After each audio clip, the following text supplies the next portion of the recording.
Our next question today also addresses a topic very close to all of the forum attendees' hearts, I'm sure. And it's in regards to taxation. Chris Coleman, if you'd be the first to address this question, please. A great deal of the property in St. Paul is non-taxable because it is occupied by government, buildings, nonprofit organizations, schools, and the like.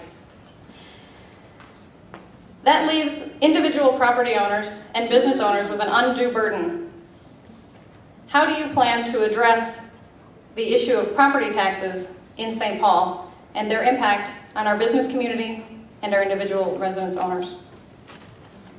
Well, St. Paul is blessed in a lot of ways to have some great organizations and institutions. The beautiful cathedral on top of the hill doesn't pay taxes, but it certainly is a nice asset to the city. All these wonderful colleges and universities that are a critical part of the fabric of this town don't pay taxes, but they're an essential part of the well-being of the city of St. Paul.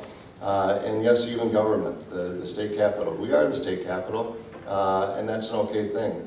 The fact of the matter is that also means that we have visitors that come from across the state of Minnesota to come and see, to participate in government, taking school children down for field trips.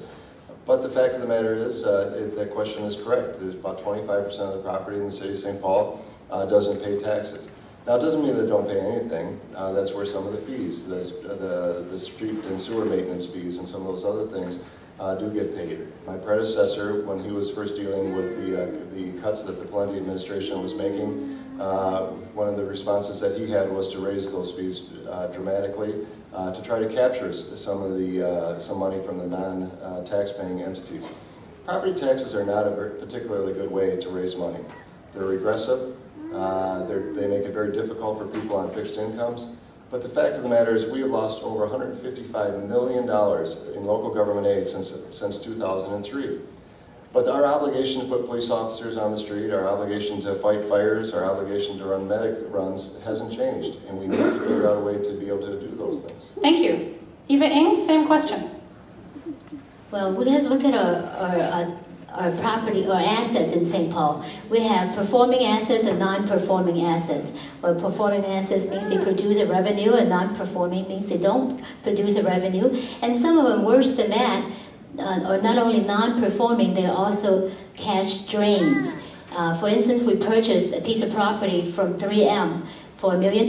We're very happy to have it because I think it's a very scenic piece of property, but it's now fenced in. It's sitting there, not doing anything. Meanwhile, we have to pay to maintain it, so therefore it becomes a cash drain. So we need to minimize the number of properties that are cash drains and turn them into performing assets whenever we can. And we cannot do something with that. We might consider what they call divesting, meaning to sell it to somebody who's a responsible owner and let them turn it into a revenue-producing asset.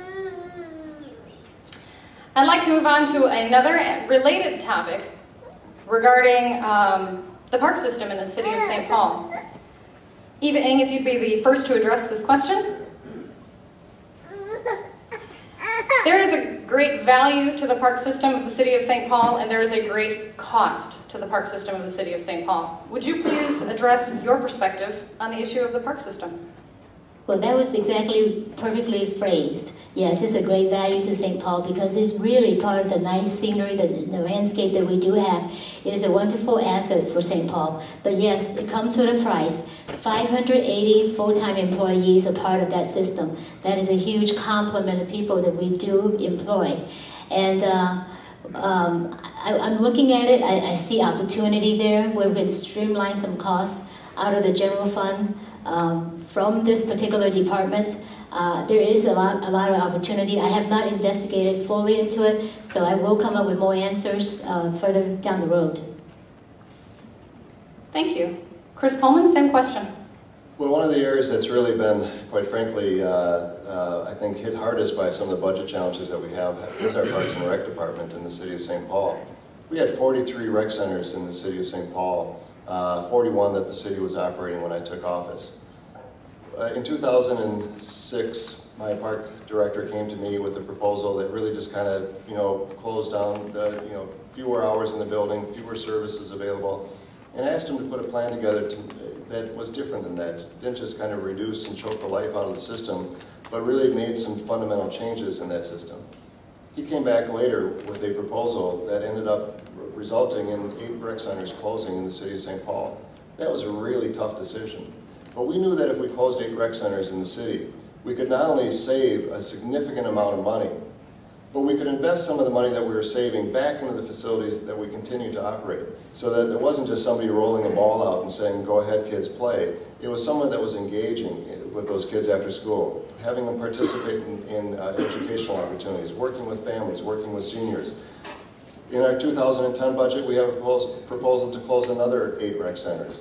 Those are hard decisions, but we know that we can streamline those services, but we know we can also continue to use some of the savings to reinvest in the facilities that we continue to operate. Our park systems are one of the real jewels. I grew up in that park system. No one is more passionate about that park system than I am, but we've had to make some tough choices, and we have done that. Thank you. Eva Ng? I could rebut that a little bit. Like I said, that park system, there is a lot of opportunity where we save money in that area. I think one of the things we ought to do is, something that Mayor Coleman has already begun, was to partner up with some of the charitable resources that we have in town and let them run some of the centers and have more volunteers running some of the rec centers and help St. Paul save some money. Everybody says it's a wonderful system, but at the same time it is costly. And during times of economic downturn, we do have to make some tough choices, and I will be willing to make those tough choices when time comes. Thank you. Chris Coleman, 1 minute rebuttal. I think that's really one of the victories that we've had over these last 4 years, in spite of the challenges that we faced, is to be able to take some of those facilities and really reprogram them. Orchard Rec Center, for instance, that was really kind of just not many services were being provided there now, is thriving every night with kids that are participating in the Blackhawk soccer field.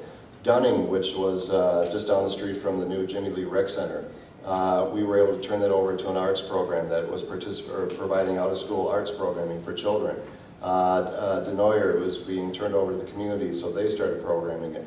But in addition to that, not only did we turn those facilities over, but we were able to improve some of the outdoor space and maintain that. So the kids in the neighborhood were still able to play at those facilities. They were still able to take advantage of some of those things.